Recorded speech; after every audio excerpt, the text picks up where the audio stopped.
salaamaaleykum man maa ngi tudd Moussa Fara Diop nekk coordonnateur consortium Sénégal commission africaine de la jeunesse. te lan war a seen ndaje fii nii ci village d'enfants. waa tey jii ndaje bi nga xamante ne def nañ ko muy journée de reboisement bi nga xamante ne organisé nañ ko fii ak si village SOS des enfants parce que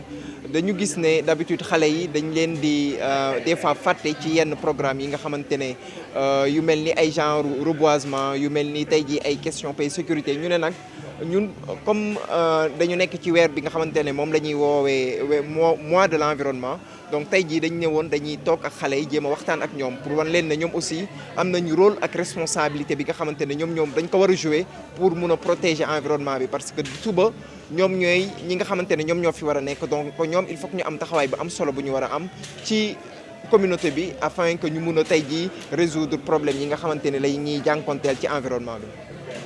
tey ngeen wax ci environnement di ko wax APAT pourquoi le choix des enfants moo tax ngeen choisir xale yi. waaw comme ni ma ko waxee léegi le fait que ñu choisir xale yi mooy que ni d'habitude dañuy gis ne xale yi dañ leen di xaw a fàtte ci yenn programme yi nga xamante ne dafay am te xale yi tamit ñoom dañu am solo parce que xale mooy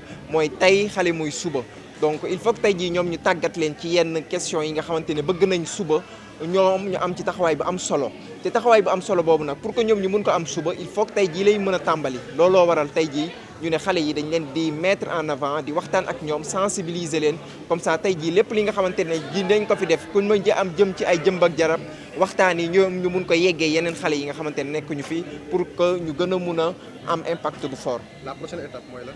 waaw prochaine étape bi nag tey jii mooy suñu programme bi nga xamante dañ koy suivre parce que activité bi tey ñu def dafa inscrire ci programme bu ñu tuddee Dakar ville créative pour la paix l'abondance et les objectifs de développement durable bi nga xamante ne objectif bi mooy ñu planter 10 millions d'arbres sur 10 ans donc projet boobu ñu ngi ko lancé depuis 2020 et que tey jii tamit bokk na ci li nga xamante ne ñu ngi koy def fii parce que tey jii on va planter une quarantaine d'arbres fii nii ci école bi temps yële ñëwoon nañ fi def donc yeneen objectif yi nga xamante ne am nañ ko mooy que ni dem ci yeneen structures yi nga xamante ni ñu ngi exister ci yeneen écoles yi primaires yi parce que période bi comme xam ngeen ko mu ngi nekk période saison des pluies dinañ jéem a xool nan la ñuy mën a impacter même tey jii dañ ne du ñu yem ci écoles yi sax mais au niveau des entreprises privées publiques dañuy dem aussi jéem a def ak ñoom genre initiative yu mel nii pour que ku nekk mën a xam responsabilité am pour affaire pour mën a xeex environnement bi nga xam ne lañ nekk. man maa ngi tudd Cheikh Kandji Sall man maay le coordinateur de la prise en charge alternative au niveau du village de Dakar maa ngi représenté madame Bernadette Senghor moom mooy directrice de programme bi. te lan ban sentiment la am nga recevoir ñi nga xamante ay jeunes ñëw pour wax ak xale yi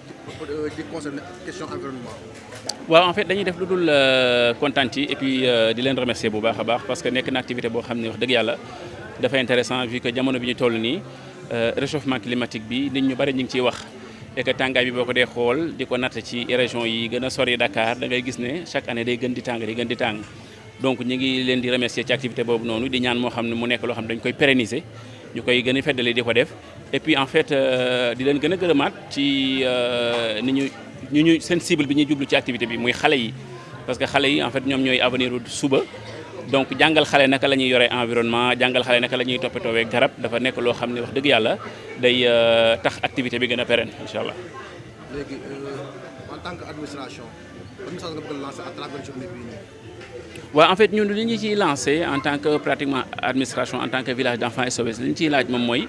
activité yu mel nii ñu gën di ko jëmmal ci dëkk bi di gën di ko yokku ba mu gën a law ci yeneen quartier yi bu ko defee en fait li SOS di def en miniature ak partenariat certain mu am ñeneen ñu koy def ci yeneen quartier yi bu demee ba ci kanam dina gis ne dëkk bi dina gën a naat. Alors merci, déjà je tiens à remercier SOS Enfants et je tiens à remercier SOS Enfants et YC pour l'invitation et surtout comme je leur disais tout à l'heure les féliciter et les encourager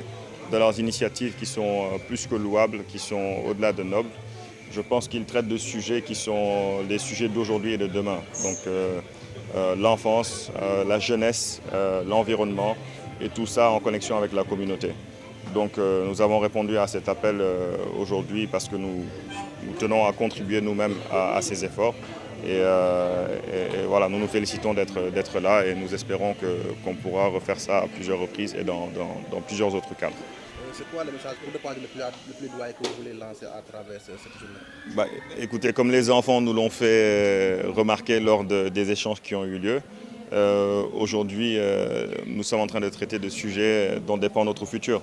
Donc la jeunesse et leur implication dans le respect de l'environnement et la balance que nous devons maintenir pour nous permettre d'avoir un environnement sain dans lequel nos populations peuvent s'épanouir.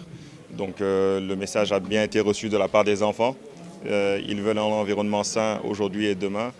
Ils ont demandé quel rôle ils peuvent jouer. Nous leur avons communiqué. Nous aussi, ils nous ont mis au défi de jouer notre part. Et à travers des actions comme celle-ci et d'autres que nous comptons poser, Inch'Allah, nous ferons notre part également. Les actions que vous comptez poser, c'est quoi la prochaine étape? Bon, aujourd'hui, nous commençons déjà avec ce partage avec les enfants, avec le reboisement. Mais nous sommes dans les infrastructures, donc nous impactons un peu l'environnement dans lequel nous vivons. Donc vraiment être beaucoup plus axé sur ces sujets de durabilité, d'environnement vert, dans tout ce que nous faisons dans les infrastructures pour vraiment aider nos villes à se développer de la meilleure des manières possibles. Merci beaucoup. On rappelle le nom. Taslim Gom, directeur général de Certem Group.